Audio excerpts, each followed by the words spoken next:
চলো আজকে এই ডিম বিরিয়ানি লেয়ারটা তোমাদেরকে দেখিয়ে নিই আমি কিভাবে বিরিয়ানিটা লেয়ারটা সাজিয়েছিলাম। তো প্রথমে একটা কড়াই নিয়েছি, সেটা তো অবশ্যই নিতে হবে। তারপর দিয়ে দিচ্ছি বেশ কিছুটা পরিমাণ ঘি। এই ঘিটা তোমরা এই প্রথমে অবশ্যই দিও, তাতে করে আর বিরিয়ানিটা তলায় লেগে যাওয়ার চান্স থাকবে না। পুরো কড়াইটার মধ্যে বেশ ভালো করে ঘিটা মাখিয়ে নিয়েছি। এরপর দিয়ে দিচ্ছি গ্রেভিটা, যেটা ডিম ও আলু দিয়ে বানিয়েছিলাম, আর সাথে দিয়ে দিয়েছি 2 পিস আলু আর 1 পিস ডিম। এরপর দিয়ে দিচ্ছি কিছুটা পরিমাণ ভাত, খুব বেশি ভাত দেবো না, আমি 2টো লেয়ারে বানাবো, ব্যাস এইটুকুই থাকবে ভাতটা। এবার ওপর থেকে দিয়ে দেব কিছুটা পরিমাণ বেরেস্তা, কেননা বেরেস্তাটাও তো 2বার ব্যবহার করব, তাই এখন এইটুকুই বেরেস্তা। সাথে দিয়ে দেব বিরিয়ানি মশলা, আমার এটা সানরাইজের বিরিয়ানি মশলা। এরপর দিয়ে দেব গোলাপ জল, কেওড়া জল, স্বাদ মতো লবণ। লবণটা দিতে একদমই ভুলো না, তাহলে কিন্তু খেতে ভালো লাগবে না। তাই লেয়ার বাই লেয়ার সাজানোর সময় লবণটা কিন্তু অবশ্যই দিও। 1 চামচের মতন দিয়ে দিচ্ছি কেওড়া জল, 1 চামচের মতন দিয়ে দেব গোলাপ জল।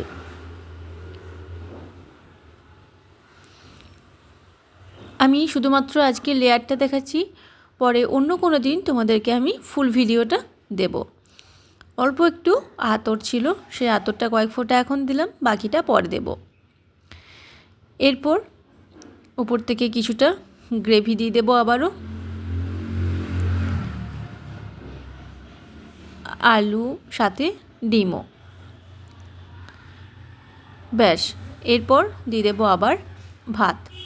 এরপর আমি সব ভাত দিয়ে নেব, আর অল্প না, এরপর অনেকটা পরিমাণে ভাতটা দিয়ে দেব।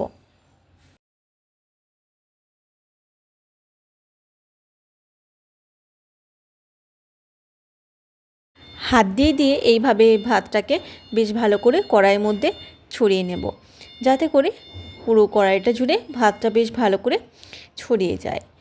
এরপর আবারও উপর থেকে বেরেস্তা, সাথে বিরিয়ানি মশলা, গোলাপ জল ও কেওড়া জল। আমি যতবারই দিয়েছি ততবারই কিন্তু 1 চামচ করে গোলাপ জল, 1 চামচ করে কেওড়া জল দিয়েছি। খুব বেশি গোলাপ জল কেওড়া জল দেওয়ার প্রয়োজন নেই, যেহেতু আমরা ভাতটা হওয়ার সময়তেও গোলাপ জল কেওড়া জল দিয়ে ভাতটা সেদ্ধ করেছি এবং আলুটা সেদ্ধ হওয়ার সময়তেও দিয়েছি।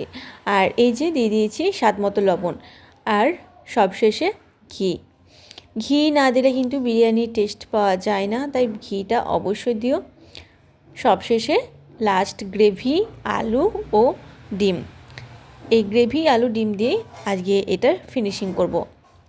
আমার কাছে এই মুহূর্তে ধনেপাতা নেই, তাই ধনেপাতা দিতে পারছি না। তো তোমাদের কাছে যদি থাকে তো অবশ্যই ধনেপাতাটা দিও, তাতে করে বিরিয়ানির টেস্টটা আরও ভালো লাগে আমার মনে হয়। এটা হয়ে গেছে, এরপর এটা আমি দমে বসিয়ে দেব আধ ঘন্টার জন্য। আর আমার কাছে কেশরটা ছিল না, একটু দুধই আমি উপর থেকে দিয়ে দিলাম। বিশ্বাস করো, কেশর না দেওয়াতে টেস্টটা কিন্তু বেশ ভালো এসেছিলো। হয়ে গেছে, এরপর আমি আধ ঘন্টা পর ঢাকাটা খুলে তোমাদের দেখাই কেমন হয়েছে। গন্ধটা কিন্তু অপূর্ব হয়েছিল, আর বিরিয়ানি ভাতগুলো কিন্তু একটাও ভেঙে যায়নি, বেশ ঝরঝরে লম্বা লম্বা দানা।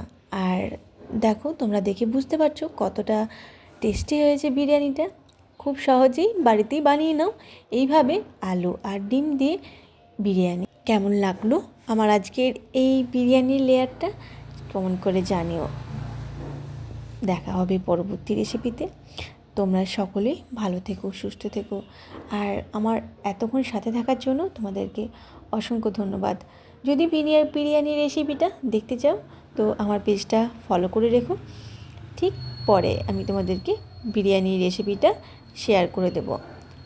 আজ আসি, টাটা।